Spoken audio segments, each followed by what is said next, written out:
Cleaning Service episode 78. 7. Karena tak sabar menunggu, akhirnya Yudis pun menelpon Niken. Kebetulan pula saat itu Niken masih bersama dengan Sirena dan lainnya. Di tengah jalan, lantas ia pun mengambil handphone dari balik sakunya. Kemudian ia bicara dengan Sirena. "Hei Ren, ini Yudis telepon gimana nih? Dari tadi, dia tanya-tanya lu aja. Coba lihat pesannya ini. Sampai beberapa kali kirim WA ke gua." Diangkat pagar Ren.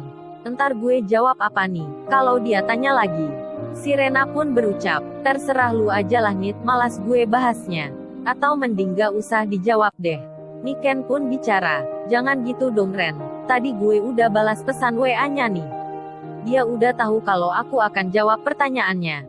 Saat itu telepon Yudis masih aktif terdengar, karena Niken masih bicara dengan Rena. Dan tak segera ia menekan tombol jawabnya. Telepon Yudis pun berhenti. Wah, kalau gini, Yudis bisa ngambek nih ke Niken.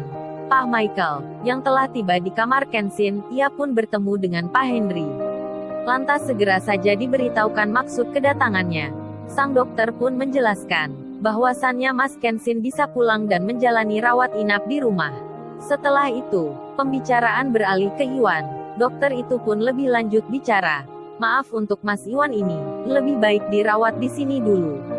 Kalau dipindah ke rumah Masnya sekarang, entar ada gerakan yang tak diinginkan, yang bisa menimbulkan terganggunya jahitan yang baru ini." Aduh, serasa ditakut-takuti deh si Iwan. Rupanya, Iwan pun akan diajak ke rumahnya Kenshin. Namun, karena mendapat penjelasan seperti itu, Pak Michael pun tak bisa berbuat banyak. Apalagi Kenshin yang berniat mengajak ke rumahnya. Di tengah hal tersebut, si Iwan mulai curiga berat. Lalu ia mengira, Kenshin ini benernya siapa ya? Kok banyak orang borjuis dan berdasi di sini? Banyak cewek pula yang menjenguknya. Dia kan bukan artis. Terkenal juga kagak. Gila nih anak, ini aku mimpi apa nyata ya? Setahu gua Kenshin kan kerjanya cleaning service. Motor pun dia tak punya, kerja pun naik angkutan. Tinggalnya di tempat kos lagi. Kok hari ini, kayaknya dia orang yang penting banget ya. Iwan menerka-nerka dalam hati. Kemudian, Kenshin yang sudah naik kursi roda, didorong adiknya menuju si Iwan. Sementara, Pak Michael dan Pak Henry pun keluar ruangan. Kenshin pun bicara pada temannya. "Hey friends, maafin aku ya. Karena ajakanku kemarin kamu jadinya seperti ini."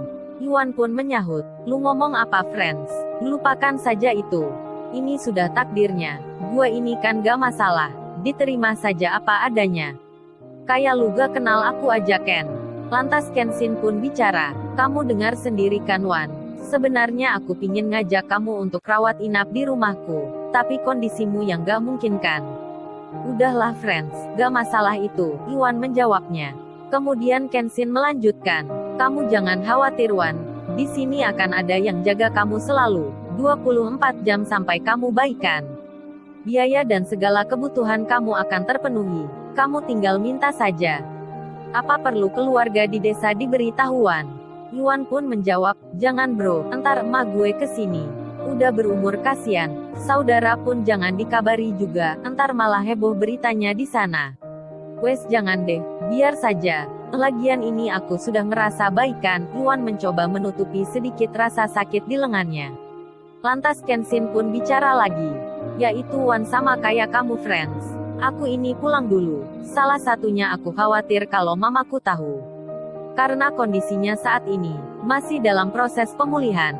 Entar kalau tahu aku di sini, malah jadi kepikiran." Iwan pun mengerti. "Udah bro, lu gak usah merasa tidak enak gitu." Lantas Iwan pun bercerita, "Sebenarnya ada hikmahnya juga aku dirawat di sini." Sinita saat itu juga keluar.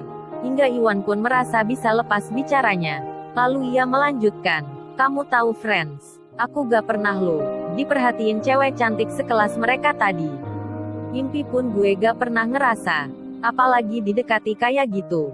Pasti mereka itu cewek staf kantor ya?